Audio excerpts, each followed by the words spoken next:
Buenos días. La Universidad Autónoma de Nuevo León, en el marco de su 90 aniversario y a través de la Secretaría de la Extensión y Cultura, les da la más cordial bienvenida a esta Feria Universitaria del Libro UANLE 2023.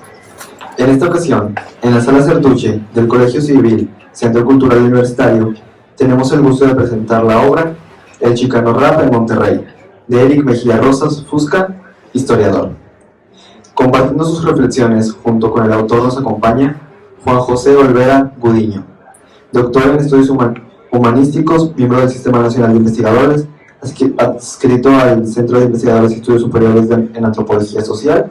Ha dedicado parte de su vida académica al estudio del rap desde un enfoque económico. Bienvenidos y gracias por estar aquí. Sin más preámbulo, cedo la palabra a nuestros invitados.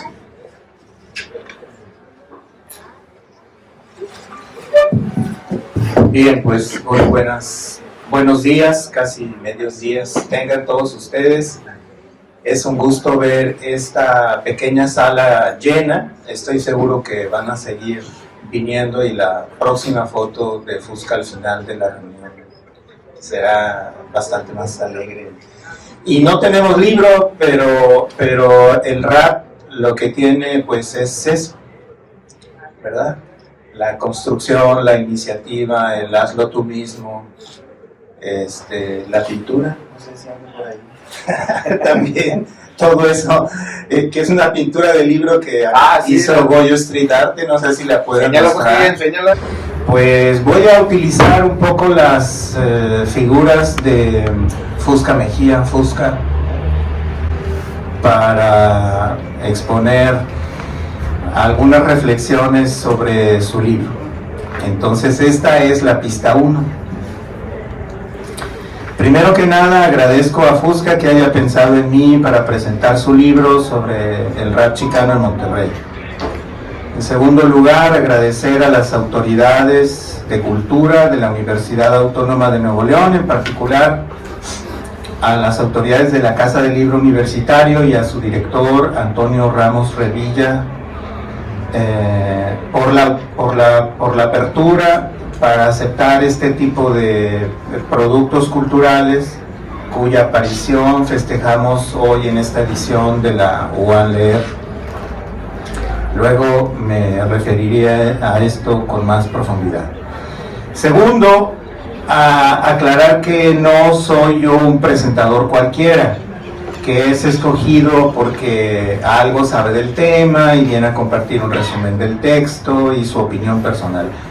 En realidad, durante los 8 años que van del 2015 al 2023, he alternado con Eric Mejía Rosas, Fusca Mejía o Fusca, relaciones como profesor estudiante, director de tesis, tesista, patrón trabajador, colaborador investigador, aprendiz maestro, colega, amigo, entre las que recuerdo. Ahí estoy hablando yo como aprendiz maestro, donde yo también soy el aprendiz. Eso es importante.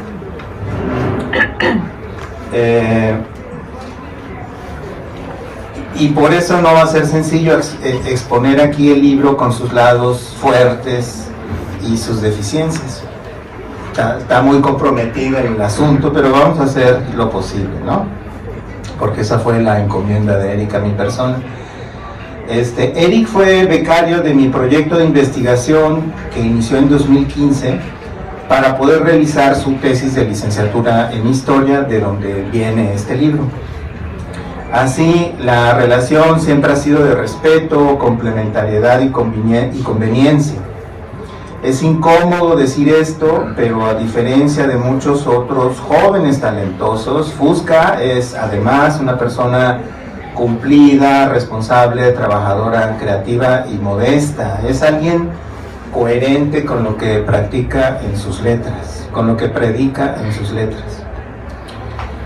Ahora, de la elaboración de su tesis de licenciatura en Historia, Eric se aplicó y ganó un lugar en el CIESAS como alumno de la maestría en Antropología Social.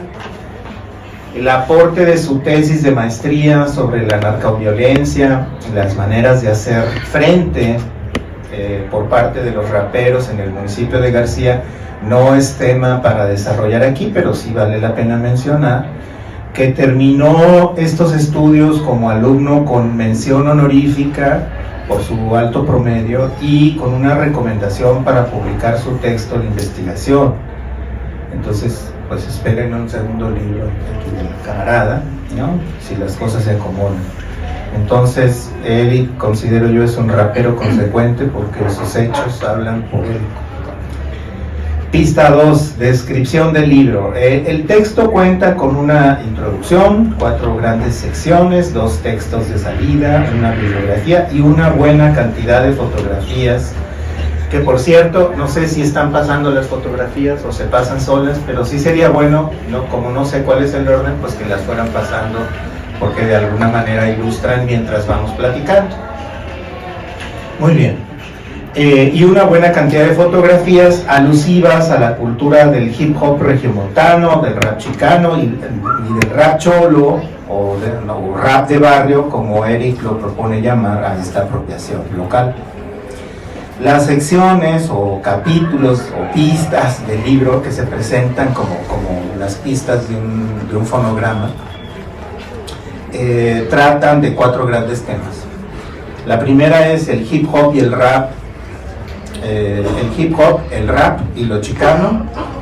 La segunda, los barrios postindustriales en Monterrey entre 1982 y 1999.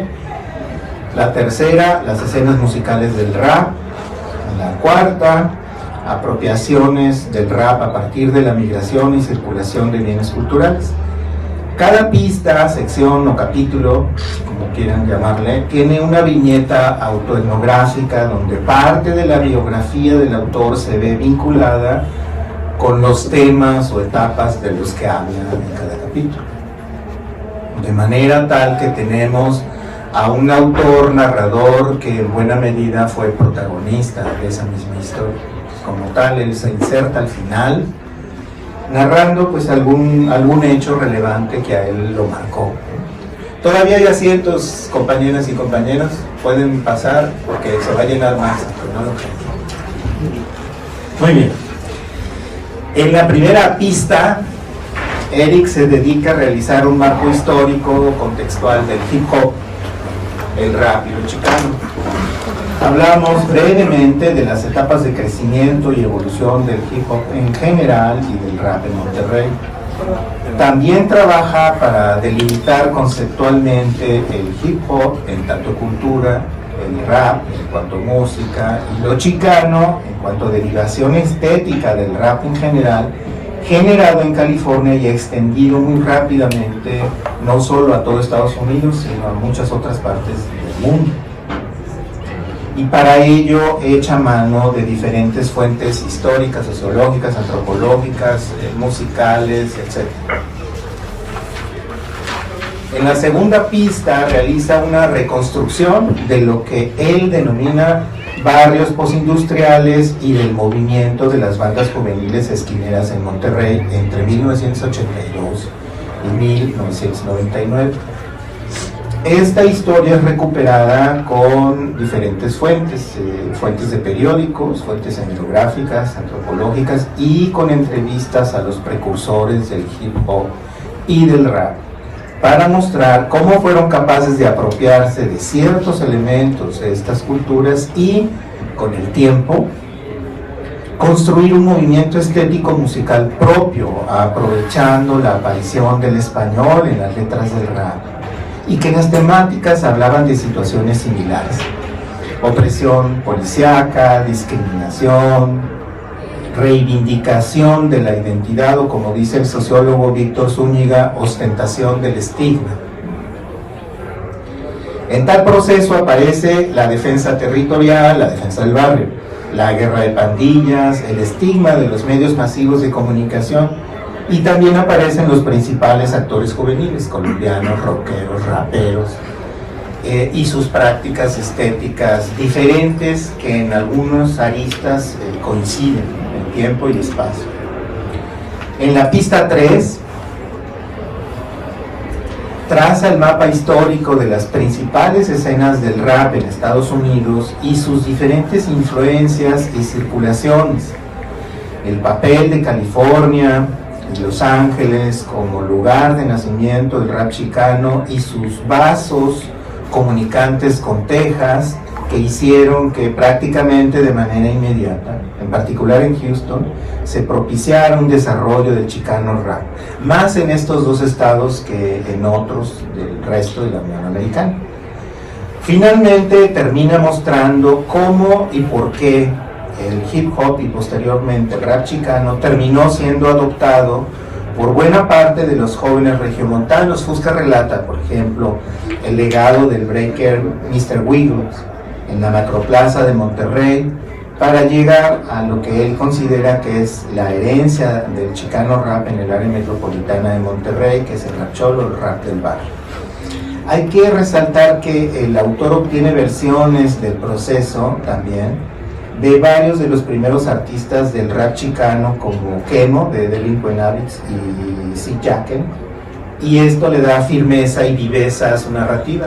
Creo que alguna vez vinieron y Getty te dio la mano para, no recuerdo muy bien, ahorita nos platicas. En la pista 4 se concentra en las circulaciones y apropiaciones del hip hop como cultura y la música del chicano rap, pero ya en México o en su relación con México-Estados Unidos. Ya sea en la indumentaria, el arte visual urbano, las letras de las canciones, los componentes del performance o las instrumentales, el autor sigue la huella del rap chicano en el desarrollo de las escenas locales, para ver qué tanto de ese rap se fue apropiando y de qué manera.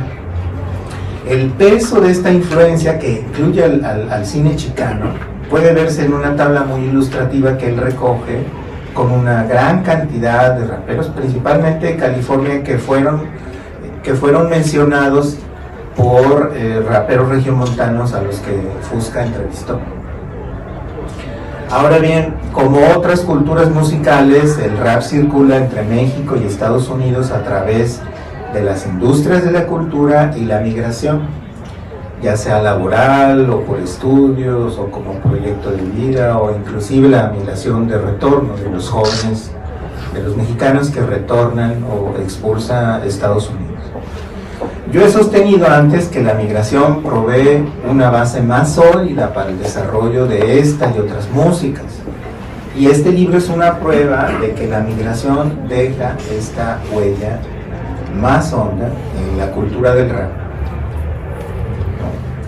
que asistir a ver una película, o dos películas, o 5 películas, o más y mejor, más profundamente que viajar a Laredo, comprar discos, o más profundamente que comprar en Saharis un disco compacto, ¿no? Es una huella más profunda. ¿Por qué? Bueno, porque la gente que migra regresa con la cultura encarnada, es decir, vive la cultura y transmite la cultura como difícilmente se pudiera compartir si ves una película, pero compartes los detalles y compartes algo de lo que tú crees que es el sentimiento, pero no compartes la totalidad, los afectos, las anécdotas, los miedos, todas las cosas que te han salido bien.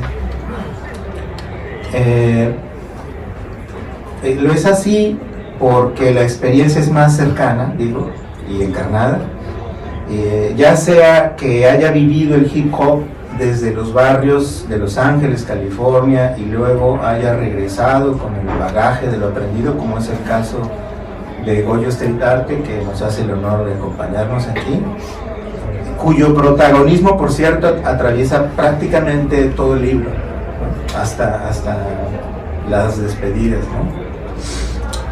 O porque los otros jóvenes pertenecen a familias transnacionales, o sea, estas familias en las que la circulación de bienes y personas, entre ellas, atraviesa la frontera de México a Estados Unidos como algo relativamente natural y con una historia que a veces se pierde en el siglo pasado, incluso en el siglo antepasado. Finalmente, el libro termina con 2 textos de cierre que tratan de dar una visión del problema a manera de síntesis, mencionando por un lado el impacto diferenciado de la presencia de Control Machete en la escena local y nacional y latinoamericana, ¿no? Y el papel de Don Chava y Pepe Hip Hop en la venta o la distribución a nivel de calle, más particularmente en el mercado del Puente del Pampa, de toda la cultura rap a precios accesibles y con mucho conocimiento añadido. Se te vendía con mucha información sobre por qué valdría la pena, si eran los últimos éxitos, venían más de un estilo, de otro, si eran de Houston, etc. Y yo voy a terminar esta sección también haciendo la siguiente analogía sobre la música colombiana y el rap, que me parece pertinente.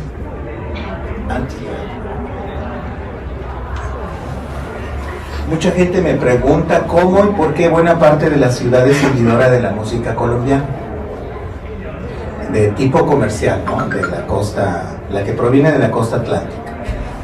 ¿Cómo es que llegaron a crear sonideros, grupos de sonideros y después artistas como Celso Piña, que fueron reconocidos o que son reconocidos internacionalmente por interpretar música que no ha surgido en su país? Eso es lo que me pregunto. Y la respuesta nunca está completa, pero algunos de sus elementos pudieran estar en lo siguiente, o pudieran explicarse así. Los residentes de las áreas marginadas de Monterrey, particularmente migrantes de los estados vecinos, o sea, San Luis, Tamaulipas, Coahuila, Zacatecas, incluso hasta Guanajuato, porque particularmente eran vecinos, pero no nada más eran vecinos, sobre todo en la Loma Larga, ven en la música colombiana similitud en los temas de las canciones, en la estructura de sus versos, en los formatos narrativos, en las figuras del lenguaje, y todo ello proviene de una raíz común, que es la lengua española y su tradición de romances, pues que tiene prácticamente 800 años, y que son expandidas por 3 siglos de colonización española y un corto periodo de vida independiente. Son paralelos entre Colombia y México. Entonces, además de esto, el sonido del acordeón también es el mismo o muy similar. En otras palabras, la gente se apropió de esta cultura musical porque tenía varios elementos compartidos con la suya y porque tenía otros que anhelaba porque se parecían y le permitían adentrarse en un mundo de significados compartidos, pero a la vez nuevo. Y además le generaba un nuevo estatus, una identidad también. Entonces lo que hace Fusca es mostrar un proceso parecido para el rap. Él explica por qué, él explica por qué el chicano rap fue más apreciado y consumido, reconstruido, que otras vertientes del rap que también estuvieron y están presentes. Se dice fácil, pero elaboró este libro para explicar los factores históricos, económicos, sociales, estéticos, éticos, incluso étnicos, los cuales, cuando hablas de rap en Monterrey, pues son muy importantes, ¿no? De hecho, cuando hablas de rap en Monterrey, dices, está el rap cholo y el resto de todos los rap. Esa es la fuerza que tiene el rap, ¿no? Y por eso, pues valía la pena hacer un libro específico, y es uno de los, bueno, en general es uno de los aportes. De hecho, voy a pasar a los aportes que considero que tiene este libro. Bueno, primero, él desarrolla muchas cosas que yo no hice en mi trabajo y profundiza en aquellas que hice, profundiza mucho más. En particular, desarrolla la historia de una vertiente del rap con todas sus ramificaciones globales, y eso es algo, se puede decir que es natural porque él es rapero y yo soy un investigador, y yo realicé cosas escuchando a la gente y tratando de comprenderla, y él estaba en los dos lados, estaba como rapero y estaba como historiador. Pues se dice fácil, pero hay que escribirlo, ¿verdad? O sea, ese es el asunto, porque puede haber otros raperos que son sociólogos y como quiera no alcanzan a hacer sus trabajos, y esto es importante, o sea, reconocer cuando se llega a la meta con un aporte propio, a partir del trabajo propio, no nada más por haber estado, porque muchos estuvieron, sino por tener, digamos, la capacidad de intentar mirar y trasladar en un texto que sea coherente y además que sea para el común de la gente, que la gente lo pueda leer sin tanto rollo teórico, sin tanta estructura formal, y que sea disfrutable. Y yo pienso que Eric sí logró este objetivo. Puede ser que para la gente que no pertenece al rap sí perciba un montón de nombres ajenos, difíciles de pronunciar, que no le digan nada, pero bueno, eso es lo mismo que si yo me metiera a un libro de danzón o de música de otro país, ¿no? Es natural, eso es natural. Pero para la gente que ha sabido o que sabe, no solamente reafirma mucho de su conocimiento, le ayuda a corregir otras cosas que no tenía certeras, y de alguna manera le muestra un rumbo de cómo fue el desarrollo histórico, y a partir de eso pues creo que es un aporte no nada más para la academia, es un aporte para los jóvenes raperos, porque se hace más y mejor rap conociendo. La herramienta del conocimiento del rap está aquí plasmada, digamos aquí, en un ejemplo palpable. Ahora, otro aporte es esta combinación de las viñetas con el texto, porque al final siempre te deja un sabor de boca de que aunque el autor era un niño, tenía claridad de lo que leía, ¿no? Quizá no se explicaba todo, pero muchas de esas vivencias y de esas imágenes se quedaron en su memoria y fueron luego resignificadas cuando ya fue mayor, aprendió más del rap, tuvo otros estudios, etc., ¿no? También me parece importante que él destaque la importancia de las letras y del lenguaje del chicano rap, y también su paso a las letras que se iban a generar a la par o posteriormente en el rap chicano. Aunque hay que decir que las letras de los raperos para denunciar la opresión policíaca llegan muchos años después del inicio del fenómeno de las bandas y la represión. Eso es verdad. Con los recursos técnicos, retóricos, narrativos a la mano, si ustedes quieren, escasos, pero llegan las letras al fin. En otras palabras, antes que ellos, nadie, salvo los punks, hablaba de esa realidad. Nadie quería hablar de esa realidad. Esa realidad, más bien, el discurso era el discurso de la música grupera, todos esos años, y el de la música regional. Entonces, hay una situación donde centenares de miles de jóvenes viven, de la cual no hablan, pues los raperos sí hablan, con las limitaciones que quieran, pero hablan, ¿no? Nadie salvo los punks, porque los punks también hablan. Ni tampoco hablaban del conflicto social, salvo los medios masivos que en realidad solo nos enseñaron a temerles, a pensar que eran peligrosos, a estigmatizarlos, a rechazarlos. A eso nos enseñaron los medios masivos con sus narrativas. Basta ver cuando hay alguna videoteca pública y se guarden todas esas historias de los canales de Televisa y las grandes industrias, pues de hecho basta verlos ahorita todavía. Bueno, otra de los aportes de este libro, ya con esto voy cerrando para darle paso a la voz a Eric, es que ubica al rap chicano dentro del contexto general del rap aquí y en Estados Unidos. Y bien pudiéramos decir que esta es una historia del rap en Monterrey vista desde el lado del rap cholo, rap chicano, rap de barrio. Él dice, un punto importante de este trabajo es que la influencia en la escena del rap regiomontano no solo fue del chicano rap, sino también de la escena West Coast y directamente de un street dancer del Bronx, es decir, del East Coast, Mr. Wiggles. Por eso el rap en Monterrey se desarrolló combinando varios estilos, pero rimando con el contexto que subyacía en los intérpretes. Así, Riverside rapeaba sobre una base de Wu-Tang Clan, un tema al estilo cholo, lo mismo que lo hacía en una instrumental de Woody Moo y Cypress Hill.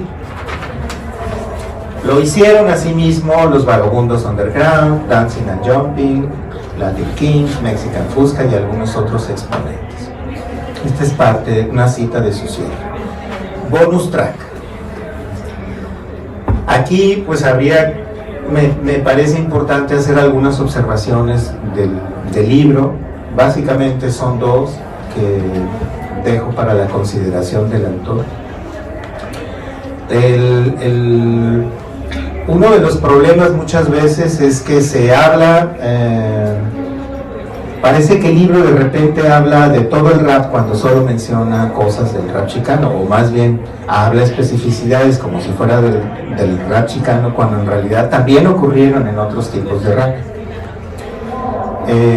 En todo caso, siento yo que es un esfuerzo, parte de la construcción del chicanismo en el rap, con sus representaciones particulares, sus particulares procesos de identificación, sus mitos.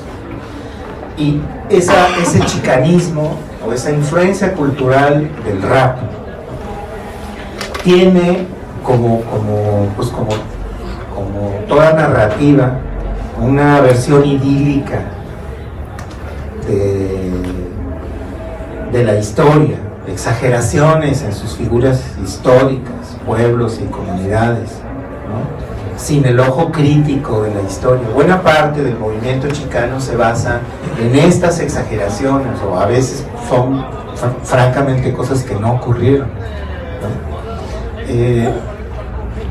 Pero como en cualquier otra narrativa política, ha sido y seguramente seguirá siendo funcional para un movimiento de reivindicación sociocultural, de posicionamiento estético, político, como es el rap chicano y el chicanismo en general. Es decir, que si puede tener defectos en su construcción histórica, no los tiene en su construcción política, porque esa narrativa es lo que muchas veces la gente busca para anclarse en sus orígenes desde el lado americano. Y lo interesante aquí pues es este fenómeno de rebote, ¿no? De cómo esa influencia regresó aquí y se adoptó aquí y constituyó la principal expresión de rap en Monterrey. Pongo por ejemplo, para hablar de estas inexactitudes o exageraciones, como le quieran ustedes llamar, cuando se habla del pueblo mexica, como si solo existiera en una suerte de hablar del todo a través de una parte. En las figuras del lenguaje eso se llama sinécdoque.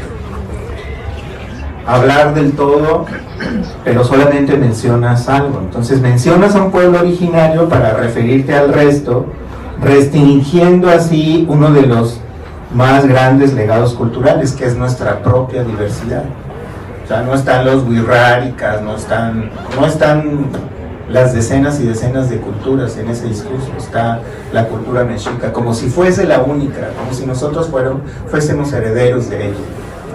Pero bueno, ya dije que digamos, aquí y en otros discursos políticos, estéticos, algo que ocurre, ¿no? Comúnmente. Entonces yo terminaría diciendo que, para mi ver, ahora comienza lo bueno. Yo creo que ahora es posible, o por lo menos deseable, que el autor se desmarque y nos muestre una mirada crítica, para lo cual sería deseable que se fuera a vivir y estudiar a Los Ángeles. ¿Cómo ven ustedes? Bueno, pues gracias.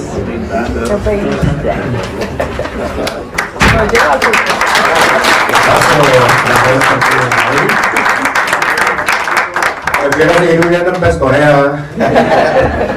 Bueno, pues no estoy muy acostumbrado a estar sentado cuando hablo, pero primero me da gusto que venga esta parte de la escena de nuestra cultura hip hop, y pues vemos a raza también de otros lados, ¿verdad? A mi carnalito Chepo de Gómez Palacio Durango, que se va a caer, un aplauso, ¿verdad?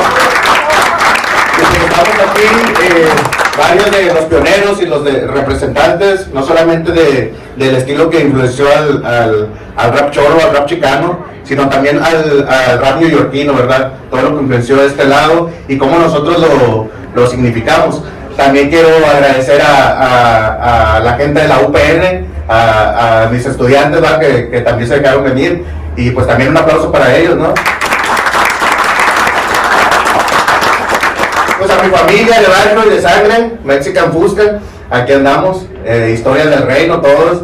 Me voy a llevar media hora diciendo a todos los que vinieron, todos los estilos, todas las crew, pero pues aquí andamos, ¿no? Aquí andamos representando algo que a veces se niega o que siempre se negó a lo largo de los años, y que por eso se busca ese lado, tanto por parte del doctor José Juan, que también es un honor para mí que esté aquí conmigo, más que un guía, es un amigo, un muy buen amigo que en momentos difíciles estuvo pues a mi lado trabajando, me llevó por ese camino de la investigación, y pues también gracias a la Autónoma de Nuevo León, que por haber publicado este libro, bueno, todavía está en imprenta, pero va a salir, yo les he visto cuándo, ¿verdad?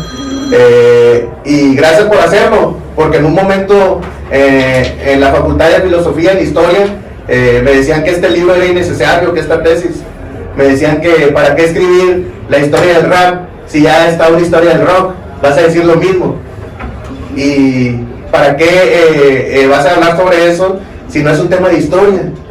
Tú vete a los archivos antiguos, allá a Fundidora, y sí he trabajado con esos archivos en otros trabajos, pero me decían que o yo no sabía del tema, no es mi espacialidad, no es mi temporalidad, pero al final de cuentas, gracias a la oportunidad que dio el CIESAS y el doctor José Juan, pues se logró, y lograron aceptarlo. Creo que si no fuera por el CIESAS, creo que allá en Historia, esta tesis no se hubiera logrado, ¿verdad? Porque sí fue ahí como una barrera que después salió, ¿no? Gracias a todos los que colaboraron también, a todos los raperos que accedieron a entrevistas, a conversaciones, a charlas, observaciones también en los eventos, ¿verdad? A todos los que me invitaron fuera de Nuevo León, y también a los eventos, a los colectivos. Toda esta parte se ve reflejada, más que buscar en los archivos históricos oficiales, buscar en las voces y en los significados de las personas. Rescatar la voz de los raperos, yo creo que es algo importante, ¿verdad? Esos archivos históricos, personales, que ustedes tienen, las fotografías, los flyers, los videos, los poquitos videos de esa época, ¿no? Pero todo eso es memoria, es historia, es cultura para nosotros, es identidad. Y así poco a poco fui abarcando esta parte del proceso de investigación y de escritura de la tesis. Primero, pues dando un contexto, como ya lo mencionó el doctor, de las escenas musicales, de todo lo que impactó. Entonces, como él menciona, yo hablo del Chicano Rap, cómo impactó aquí, pero no dejo fuera todos los demás estilos que también se cohesionaron con el de Monterrey, ¿verdad? El Chicano Rap es el punto de partida, pero esto da pie a mencionar que hay varias vertientes y varios raps que también impactaron. Un punto importante que me gustaría destacar es este proceso de revisión hemerográfica, en donde resalto cómo se presentaba la guerra entre pandillas y contra las pandillas. Eso lo pude revisar en varios periódicos, y se nota el estigma, ¿no? El estigma que se tenía, como ya mencionó el doctor, no solamente a los raperos, sino también a los colombianos y a los rockeros, porque justamente en esta parte fueron los primeros exponentes de rap, como Vagabundos, como los Latin Kings, los que expresaron su molestia o una resistencia contra la misma policía, ¿no? Pues no me van a dejar mentir, pues la rola de Vagabundos de Enemigos Públicos. Miles de injusticias pasan a diario en mi barrio, policías y judiciales nos corretean casi a diario, todo por el hecho de vestir tumbado, los pinches chotas nos miran como si fuéramos algo raro, no somos enemigos públicos. Todo esto es una forma de protesta hacia esa misma forma de ser los oprimidos ante los opresores, ¿no? Y así surgen varias canciones, como Latin Kings, después vemos al Spunky hablar del corrido de los dragones, varias temáticas que se resaltan a partir de no solo de los influenciados por el Chicano rap, sino también de otros estilos. En esta parte yo quiero mencionar que esto también es parte de mi visión como rapero, como investigador, como historiador y como miembro de la Mexican Fusca Familia. Es mi visión y lo señalo también en el libro, en el aspecto autoetnográfico, que es ser parte de un contexto donde se vincula lo económico, lo político y lo cultural, y pues ir también siendo esa voz, ¿no? que había sido silenciada por mucho tiempo. En este punto también quiero resaltar la importancia de la circulación de bienes culturales y del transnacionalismo. Varios de los raperos teníamos un familiar, un amigo o un conocido que se había ido a calar a los Estados Unidos, ¿no? Y de ahí pues recibíamos música, recibíamos ropa, recibíamos revistas y nosotros le damos nuestra propia interpretación. También varias gente que habían deportado pues nos mostraba cómo era esta cultura del ser cholo, del ser de barrio, que no solamente como la mayoría piensan y como pensaban en ese tiempo los policías, ¿no? Era andar drogado, andar robando o andar tumbado. El cholo pues representa por el orgullo, por el honor, por el respeto, por la familia, por el respaldo de la raza. Era también una parte de esta vinculación de esa cadena migratoria que nos hablan ciertos autores que es de familia, de compadrazgo y de trabajo, pero también esa circulación se da por el corazón que predominaba en las clicas. Y en esta parte también, entre cada capítulo, voy relatando parte de mi experiencia como niño, porque pues yo empecé en el rap a los 12 años con mi carnal el Fer, que aunque parezca yo más viejo que él es mayor que yo, pues yo tenía 12 años y empezamos en el rap, en un barrio pues peligroso como tierra propia. Y parte de estas rolas fueron de las primeras de hablar sobre el uso de las drogas o cómo nos afectaba. Una rola que siempre canto, ¿verdad?, de las tocadas y que siempre representamos ahí en los eventos, pues es la de Últimos Minutos, ¿verdad? Mucha raza posiblemente la conoce, ¿no? Como dice Flores, los eternos minutos nunca se acaban, ¿verdad? No sé qué me pasa, no sé a dónde iré, tal vez al cementerio, tal vez me moriré, porque me estoy muriendo, ya no sé qué hacer, quiero vivir más, quiero renacer. Es por esa droga que ya no puedo ver, por culpa de la coca, a donde fui a caer, aquí en el hospital, mi vida se acaba, empiezo a recordar cómo me drogaba. Ciertas historias como esta, como la que interpretaba también Vagabundos, la de Anselmo el Necio, pues se veía en ese momento a finales o a mediados de los 90, ¿no? Y hay que rescatar también esta parte de los pioneros, el Spunky, el Púas, los Vagabundos, y toda esta relación que se presenta también con raperos de otros lugares o de otras ciudades. Hago mención como Rango Bajo, Caballeros del Planqué, La Clica de Saltillo, Gente Loca de Tamaulipas, también acudían a esta escena musical a tirar sus rimas, ¿no? Eso tampoco lo debemos dejar de lado porque también fueron parte de lo que se representaba en esta escena. Y pues aquí mi carnal Chepo no me va a dejar mentir, pues que era una relación entre ahora ustedes vienen para acá y nosotros vamos para allá, y pues me estaba diciendo, ahí tengo una foto tuya que estabas bien morrillo, que fuiste allá para Durango, ¿no? Y pues sí, pues desde niño fui rescatando todo esto en las letras, en las líricas, como Mexican Fusca. Han pasado varias historias, y todo eso lo voy relatando ahí en cada uno de los capítulos. Igual en esta parte me parece importante también rescatar lo del cine, cómo el cine también impactó en nuestra cultura, ¿no? Conocemos pues las películas que más impactaron, pues es la de Sangre por Sangre, ¿verdad? ¿Quién no ha visto la de Sangre por Sangre? Que incluso el mismo calor que se hablaba ahí fue adaptado por algunos cholos de aquí del barrio. La de Santana, me enfoco en esas dos películas, Santana Americano Yo, Santana American Me, para ver cómo se fueron adaptando ciertos aspectos de ese cine en los mismos discursos de los raperos. Y así comentaba con Beck de los Latin Kings, que él se basó en la película de Santana para escribir la rola de Mi Vida Loca.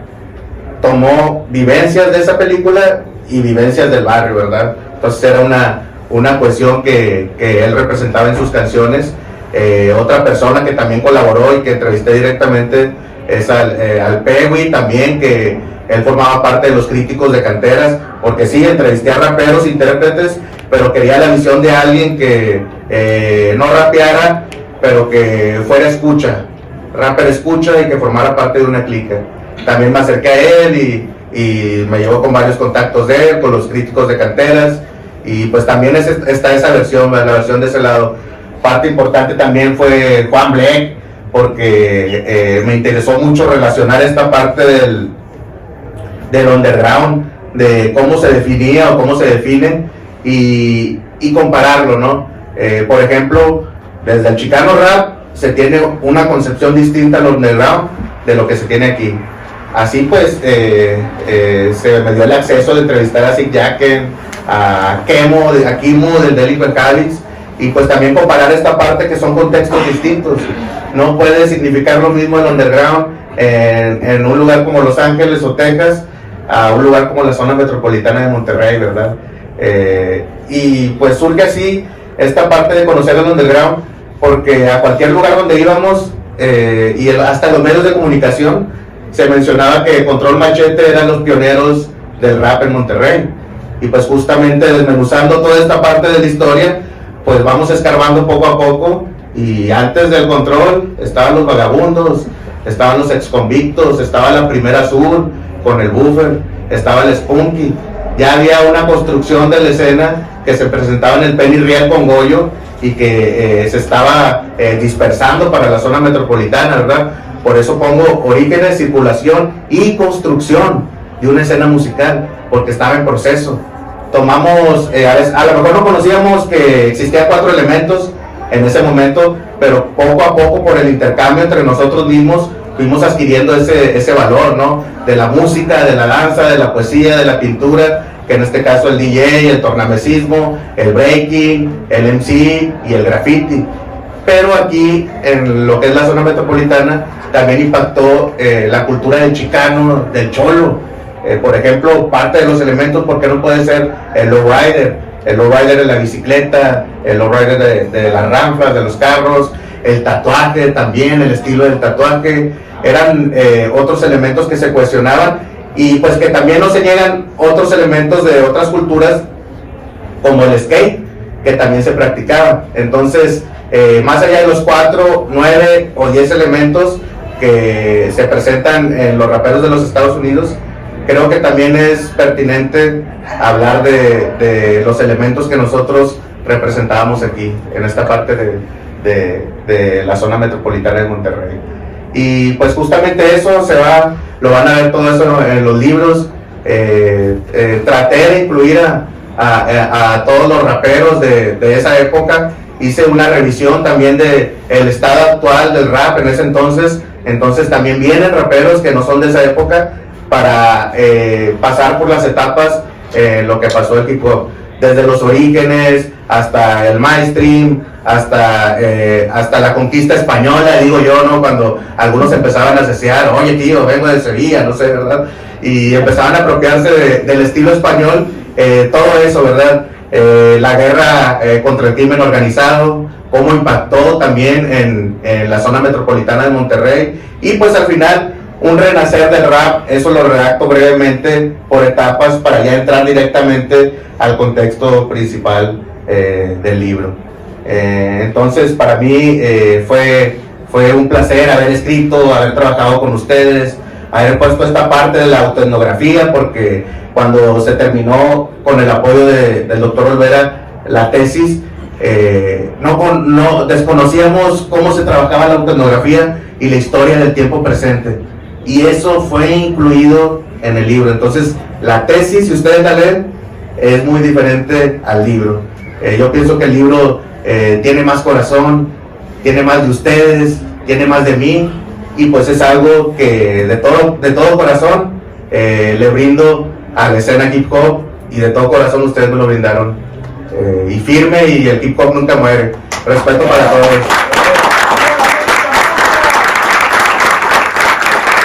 Bueno, pues ya nos quedan poquitos minutos, pero ya saben, el libro está en imprenta. Me van a decir cuándo lo van a sacar, y yo voy a publicar ahí en redes pues cómo le hacemos, ¿verdad? Para poder ahí que todos tengamos un ejemplar. Y pues le paso el micrófono al MC Olvera.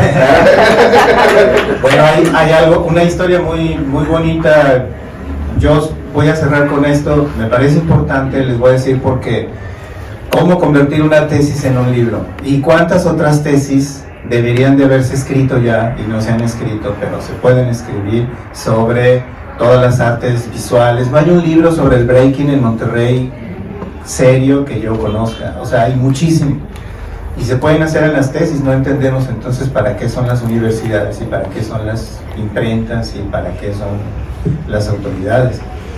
Hay muchísima de esta historia que no está escrita, pero si se escribiera como tesis, luego falta ahí un salto mortal. O sea, Fusca tiene que pensar en que lo lee la gente común, y nos pusimos a trabajar, a estudiar en ese proceso. O sea, tuvimos que aprender cómo convertir una tesis en un libro.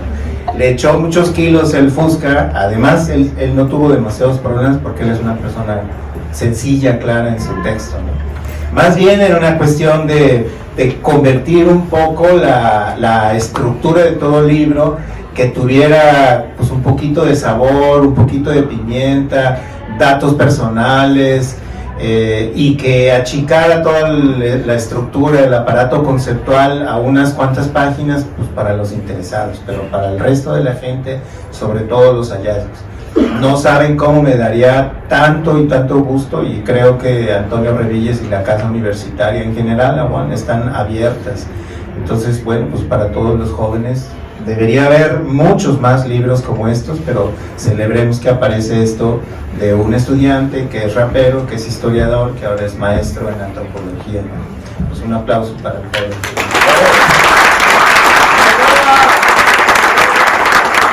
No sé si hay algún comentario.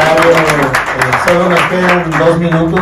No, pues si acaso una rola, no, vente, tírame esquina. Ahí pasé una. Sobres, con él es mi hermano, aunque no parezca, es el más guapo. Pásale, Fer, pásale.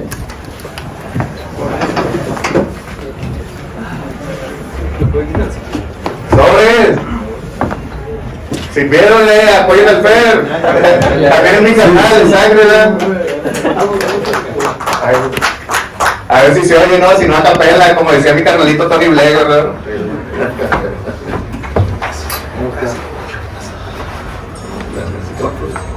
Sí, pues les presento a mis hermanos de sangre. Todos son raperos, de corazón, ¿verdad? Y ahí sí le pueden subir un poquito, no lo escucho. Sí. Esto se llama Mexican Raza, y es algo parecido a lo que hacíamos, ¿verdad? Con el estilo del chicano rap, el cholo y lo de nosotros. Y una rolita de mi canal El Fer, que escribió junto a mí, pues en los 90, ¿verdad? Otra otra vez, como siempre, la mexicana al frente, con toda la raza que aquí está presente. Somos hermanos y debemos respetarnos, unión de nuestra sangre, siempre ayudarnos, no importa el color ni tampoco el dinero, siempre para adelante, mi nación es primero. México latino, chicano, mi paisano, unidos de por vida, unidos mexicanos, raza bien loca y también bien prendida, raza mexicana, raza siempre unida, nación independiente, nunca decayente, años de esclavos pero nunca de muerte, siempre renaciente mi gran barrio mexicano, es sobresaliente por unión a nuestra tierra, fruto cosechado por toda mi nación. México adelante, siempre bien chingón. Esta es mi nación independiente. Verde, blanco y rojo con el águila al frente. Esta es mi nación mexican raza. Verde, blanco y rojo con orgullo para la raza. Esta es mi nación independiente. Verde, blanco y rojo con el águila al frente. Esta es mi nación mexican raza. Verde, blanco y rojo con orgullo para la raza. Para la raza, para la raza. México busca familia. En las calles, a las universidades, ya se la y agradecimiento a mi carnalito Juan, que se prestó la tarea de hacer este diseño, ¿verdad? El Chicano Raza en Monterrey, unas líneas que trae mi carnalito. Y pues al Goyo, que se aventó también este cuadro de corazón, carnal chidote. Yo México pública y verdad, y gracias a todos los que apoyaron mi canal y bendiciones, chidotes.